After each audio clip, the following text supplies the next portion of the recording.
Bueno, muy contentos también de participar en este homenaje a Enrique. Nosotros vamos a tomar, nuestro tema era un hombre, un discípulo, un testigo en la vida familiar y eclesial. Y como decían, Enrique fue presidente de los Hombres de la Acción Católica, lo que hoy estaría incluido dentro del área adulto. Por eso queremos tomar algunos aspectos de esta parte de su vida. Y elegimos tres de lo que queremos desarrollar, ¿no?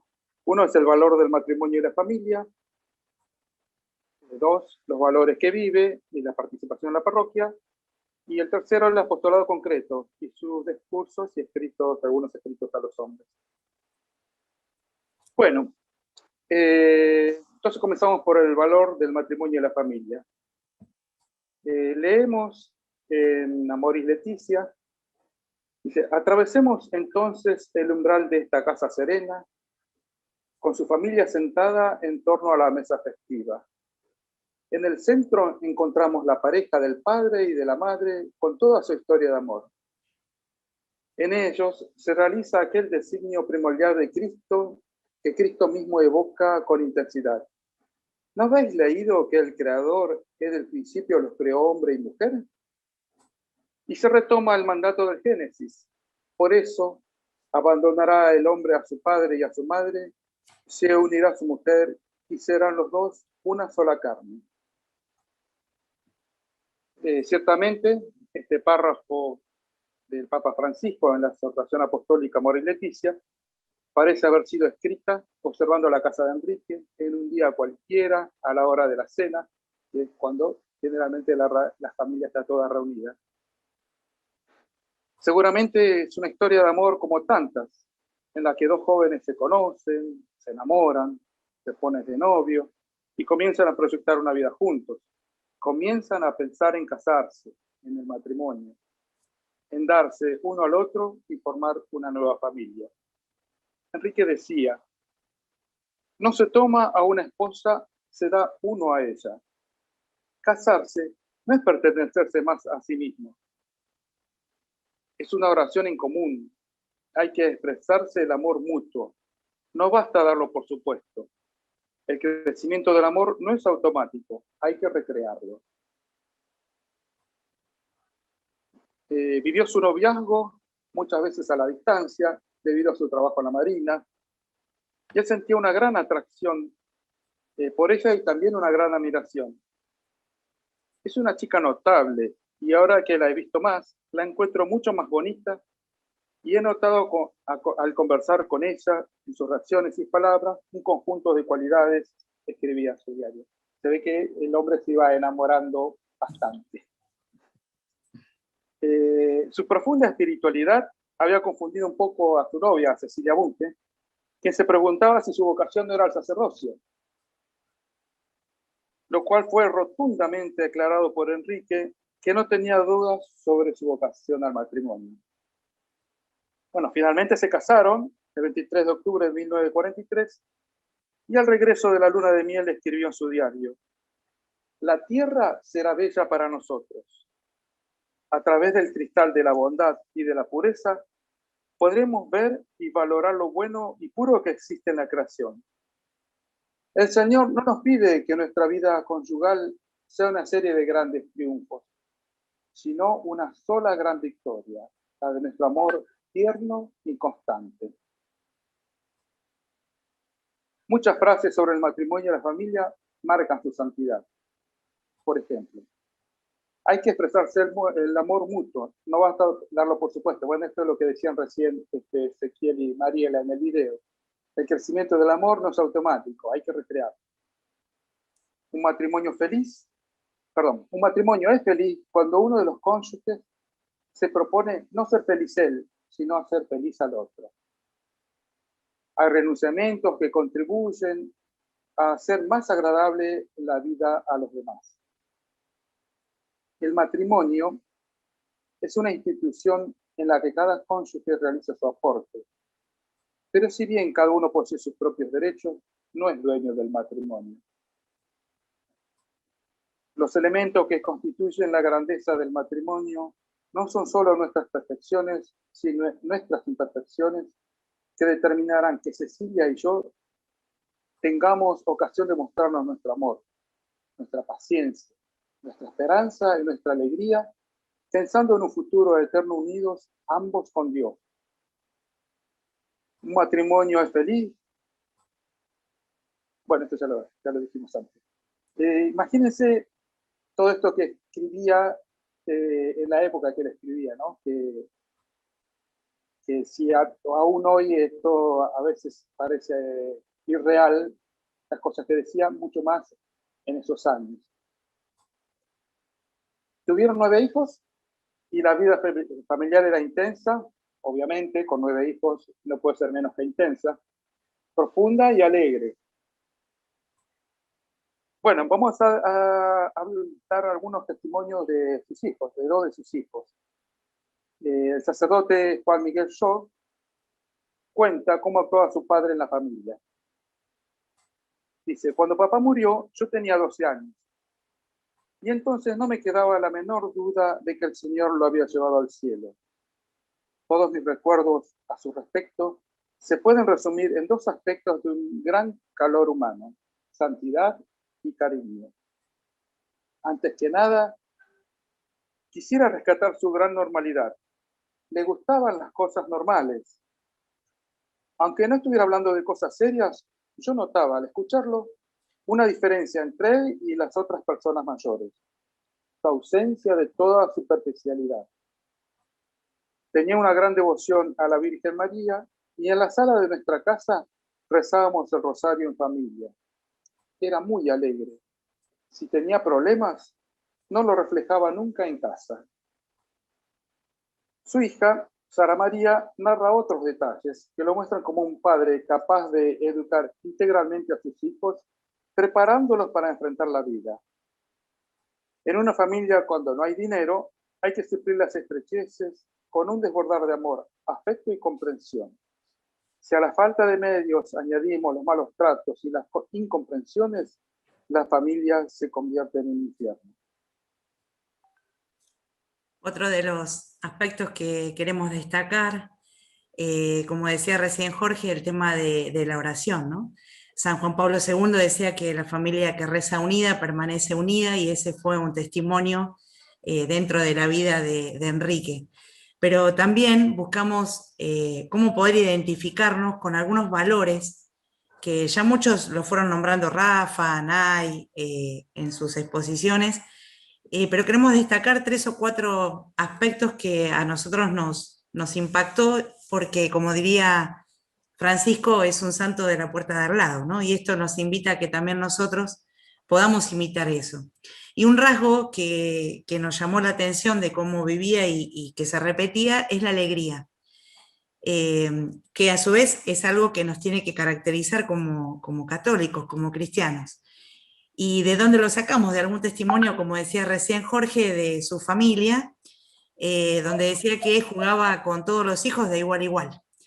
Pero al mismo tiempo, esos juegos dejaban alguna enseñanza y pretendía que sus hijos también mejoraran en la vida.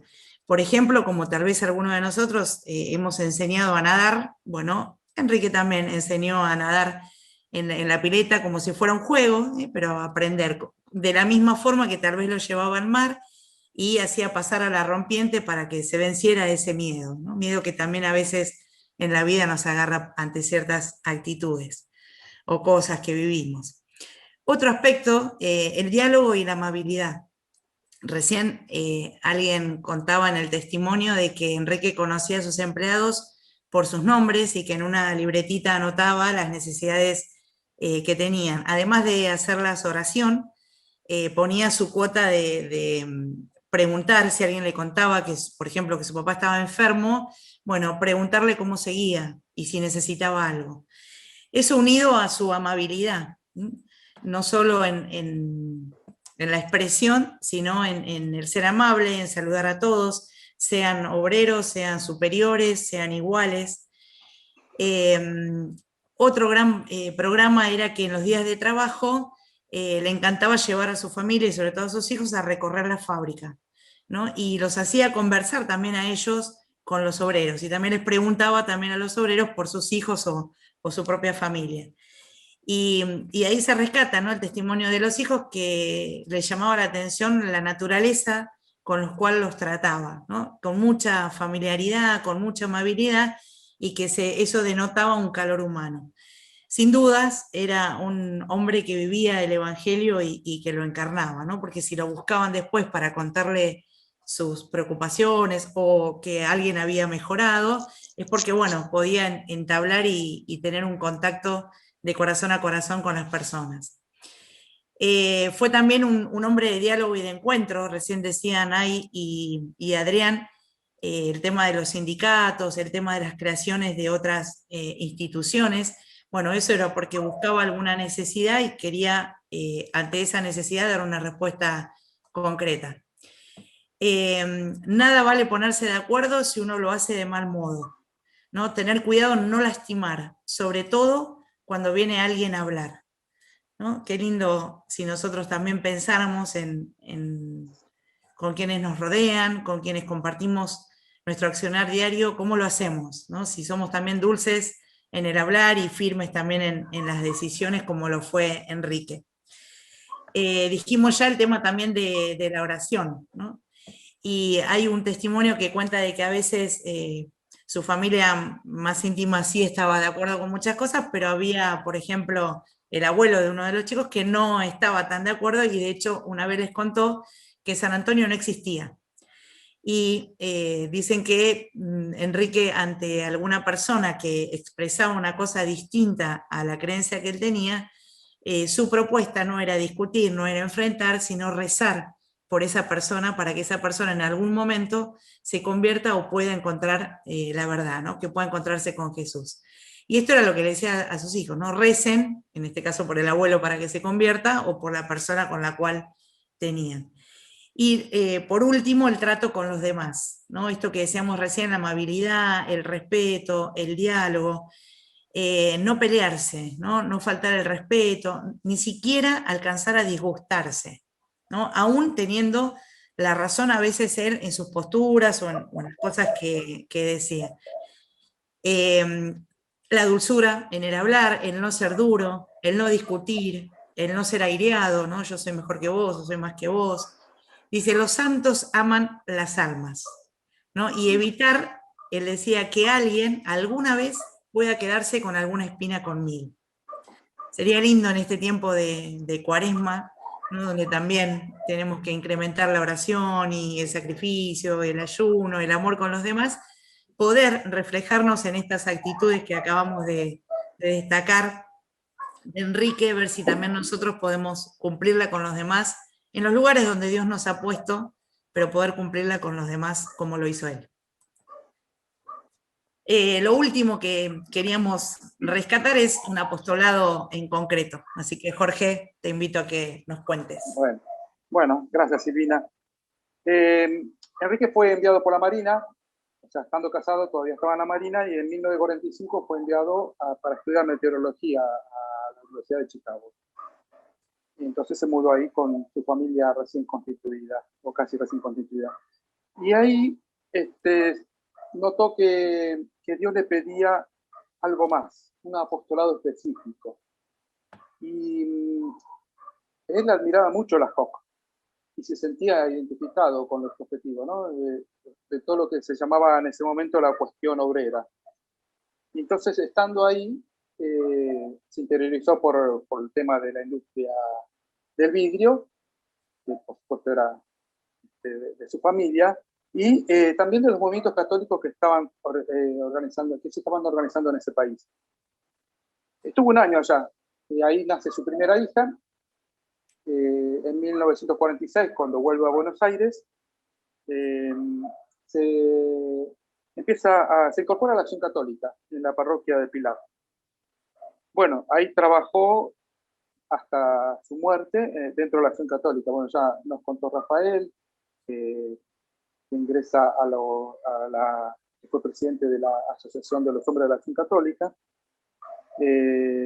También estuvo en el Secretariado Económico y Social, y todos esos lugares que fue formando, todas esas instituciones que fue formando, que no lo vamos a repetir porque ya lo habíamos dicho antes. Y dentro de este tarea dirigencial nos dejó algunas frases que son muy buenas para que las tengamos actuales, que Silvina nos va a contar ahora. Creo que más de alguna vez nosotros hemos escuchado en el Evangelio esa parte donde Jesús nos invita a ser luz del mundo, ¿no? Y fermento en la masa. Bueno, Enrique tiene una frase que dice: he de creer verdaderamente que los cristianos somos luz del mundo. Debo tener un concepto claro de lo que es ser apóstol, partiendo de la base de que pertenezco al cuerpo místico de Cristo, y que los católicos no solo son la luz del mundo, sino también el fermento que levanta a la masa incrédula.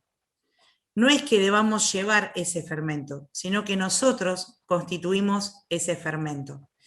Y otra cosa que también él tenía muy claro, qué significaba ser apóstol, ¿no? Y que este apóstol era el seguir a Jesús, el poder encontrarse con él, el tener una intimidad con Jesús y el poder imitarlo concretamente en su propia vida, ¿no? Y nos invita con esto: el apóstol es un enviado. Para ser apóstol se necesita estar unido a Cristo por la fe y la caridad. El apóstol debe saber lo que piensa Cristo. Vivir esa caridad es su trabajo, en su hogar, en el lugar donde lo colocó la providencia. Y ahí entregarse sin reservas.